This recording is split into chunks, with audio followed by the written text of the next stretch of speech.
बिस्मिल्लाहिर्रहमानिर्रहीम। अस्सलाम वालेकुम क्लास। आज हमारा टॉपिक है रोटेशनल मोशन। रोटेशनल मोशन असल में एक ऐसी मोशन है जो कि रोटेट करती है, जैसा कि नाम ही से ज़ाहिर है। देखें, इसका बैकग्राउंड इस तरह है कि आपने जब सेकंड चैप्टर स्टार्ट किया, आपने रेस्ट को पढ़ा, आपने मोशन को पढ़ा। फिर मोशन के बाद आपने एक टेबल था मोशन, जिसकी हेडिंग थी टाइप्स ऑफ मोशन। उसमें आपने ट्रांसलेटरी मोशन, फिर वाइब्रेटरी मोशन और रोटेटरी मोशन, ये तीन मेन टाइप्स थी। और फिर ट्रांसलेटरी मोशन में ही रैंडम मोशन के बारे में आपने पढ़ा, आपने कर्विलिनियर मोशन के बारे में वहाँ पर स्टडी की। तो ये कुछ टाइप्स ऑफ मोशन थी जो आपने वहाँ पर पढ़ी। तो रोटेशनल देखें, एक हमारी डेली लाइफ की मोशन है। जो हमारी डेली लाइफ की मोशन है ये हमारे पास लीनियर मोशन है, ट्रांसलेटरी मोशन है। और एक ये जो रोटेशनल मोशन है, ये उससे किस तरह डिफ़र करती है। रोटेशनल मोशन को हम डिफ़ाइन करेंगे, if a body move around a fixed point is called rotational motion. Is called rotational motion. If a body move along a fixed point, it is called rotational motion. अगर कोई body एक fixed point के गिर्द move करे, इसको हम कहते हैं रोटेशनल मोशन। तो फॉर एग्जांपल देखें, ये एक पॉइंट है और ये इसके इर्द गिर्द कोई ऑब्जेक्ट मूव करे, इसको हम रोटेशनल मोशन कहते हैं। If a body move around a fixed point around a fixed circular path, it is called rotational motion. तो ये पॉइंट ऑफ एक्सिस होगा जिसके गिर्द वो मूव करती है, ये पॉइंट ऑफ एक्सिस होगा। रोटेशनल मोशन में देखें, एक मोशन हमारे पास होती है सर्कुलर मोशन, एक हमारे पास सर्कुलर मोशन है उसमें, और रोटेशनल मोशन में क्या फ़र्क है। सर्कुलर मोशन में देखें रोटेशन हमेशा अपनी ही एक्सिस के गिर्द होती है। जैसा कि ये पेन है, ये ख़ुद रोटेट करना शुरू, ये सर्कुलेट नहीं कर रहा, ये रोटेट कर रहा है। इसके बदले में अगर ये इस तरह मूव करना शुरू कर ले, ये सर्कुलर मोशन है।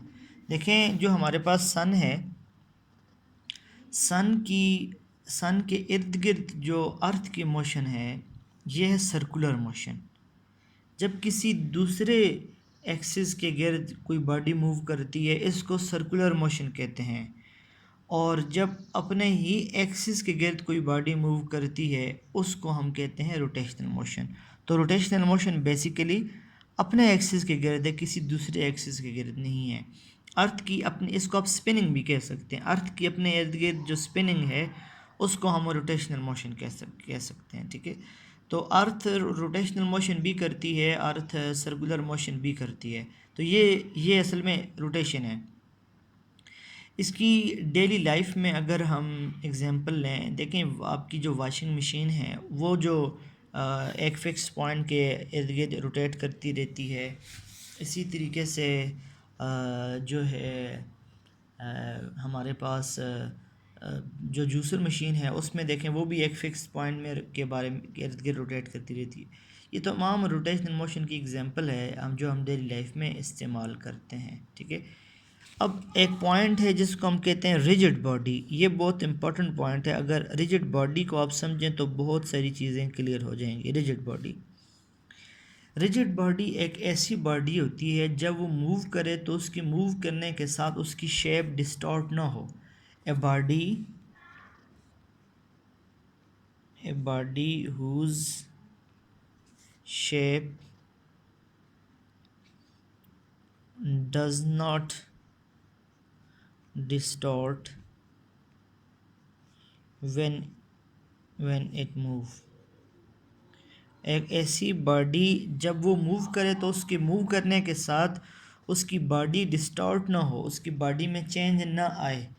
अब जैसे आप कोई मिट्टी का गोला बनाएं कीचड़ का, और वो आप फेंकें तो आप देखते जाएंगे कि ये रास्ते में कुछ इसके पार्टिकल गिर जाएंगे और इसकी शेप भी चेंज होती रहेगी। ये रिजिड बॉडी नहीं है। इसके मुकाबले में आप पत्थर फेंकें तो पत्थर रास्ते से जाते हुए टकरा के भी अपनी शेप चेंज नहीं करेगा, अपनी शेप ऐसे आप चलते हैं, आप भी रिजिड बॉडी हैं। तो इफ़ ए बॉडी, एक ऐसी बॉडी जिसकी शेप चेंज ना हो जब वो मूव करे, इसको कहते हैं रिजिड बॉडी। मतलब कोई बॉडी अपने तमाम पार्टिकल के साथ मूव करे, आधे पार्टिकल पीछे छोड़ के ना जाए। एक ऐसी बॉडी जिसकी मूवमेंट इस तरह की हो कि जब वो मूव करे तो फुल पार्टिकल्स के साथ करे, इसको हम कहते हैं रिजिड बॉडी। तो रोटेशनल मोशन असल में रिजिड बॉडी करती है क्योंकि वो अपने एक्सिस के गिर्द घूमती है, वो रिजिड बॉडी होती है। ठीक है, आप रिजिड, और इसके ऊपर एक्सटर्नल फोर्स का, देखिए मैं एक्सटर्नल फोर्स लगा के किसी बॉडी की शेप को चेंज ना कर सकूं, उसके अंदर की फोर्स इतनी स्ट्रॉन्गर हो, तो इसको कहते हैं रिजिड बॉडी। ठीक है, रिजिड बॉडी जो है इसकी इंटरनल इंट्रैक्शन बहुत स्ट्रॉन्गर होती हैं। A body whose internal interaction is much stronger than its external force, इसको कहते हैं रिजिड बॉडी। रिजिड बॉडी के साथ साथ हमारे पास जो एक एक्सिस ऑफ रोटेशन है,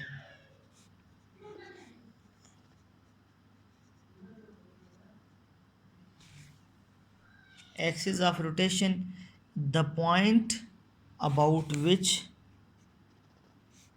the point about which a body